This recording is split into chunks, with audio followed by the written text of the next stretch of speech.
అయోధ్య రాముల వారిని తలుచుకోకుండా ఉండలేము. అలాగే అయోధ్య పూజా సామాగ్రి కూడా వాడకుండా ఉండలేము. అయోధ్య పూజా సామాగ్రి వాడండి, మీ పూజని పరిపూర్ణం చేసుకోండి. డీలర్షిప్, డిస్ట్రిబ్యూషన్, హోల్సేల్ కై సంప్రదించవలసిన నంబర్లు. ఇక మరోవైపు ఇదంతా ఇట్లా జరుగుతూ ఉంటే ఇక కాళేశ్వరం కథ మళ్ళా మొత్తం తోడుతా ఉంటే వస్తా ఉంటాయి. రేవంత్ రెడ్డి ఇంకో ముచ్చట మాట్లాడండి. నిరుద్యోగులు పోరాటం చేస్తా ఉన్నారు, వాళ్ళు 10 సంవత్సరాల కాలం పోయింది, నష్టపోయిన త్వరితగతిగా మేము ఉద్యోగాలు ఇవ్వాలనుకుంటున్నాం. కానీ బిల్లా రంగాలు నిజంగానే నిరుద్యోగుల పట్ల మీకు చిత్తశుద్ధి ఉంటే ఆర్ట్స్ కాలేజ్ ముందు ఆమరణ నిరాహార దీక్ష ఎందుకు చేయట్లేదు అంటున్నాడు. ఆమరణ నిరాహార దీక్ష చేస్తే ఆర్ట్స్ కాలేజ్ కాడికి ఇంతవరకు రాలేదు వాళ్ళు. ఒక విషయం ఏంటంటే ఎప్పుడు కూడా ఈ 10 సంవత్సరాల అధికారంలో ఉన్న కాలంలో ఎప్పుడు కూడా ఈ ఆర్ట్స్ కాలేజ్కి వచ్చే ప్రయత్నం కేసీఆర్ చేయలేదు. తర్వాత ఈ మంత్రులు కూడా అటువంటి పరిస్థితి లేదు. కారణం ఏంటి అంటే వాళ్ళు చేసినటువంటి కథ అట్లున్నది. కాబట్టి నేను ఏమంటున్నానంటే ఆమరణ నిరాహార దీక్ష చేసి చచ్చిపోయినా సరే అంటున్నా ఆయన.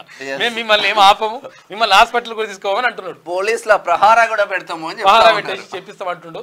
సరే ఏది చేసినా సరే కానీ నేను ఏమంటున్నానంటే కొన్ని అంటే నిరుద్యోగుల నుంచి అట్లా అంటే వాళ్ళు ప్రభావితమైనరా లేకపోతే నిజంగానే వాళ్ళకి పరిస్థితి ఉందా అంటే నిజంగా కొంతవరకు వాళ్ళకి చాలా మంది అన్న నిన్న మన ఆఫీస్కి వచ్చిండు. అన్న నేను 5-6 సంవత్సరాల నుంచి ప్రైవేట్ జాబ్ చేసుకుంటున్నా, ఒక 2-3 నెలలు టైం ఇస్తే నేను మళ్ళీ నా బుక్స్ నేను తిరిగేసి ఆస్కారం ఉంటది ప్రిపరేషన్ కి.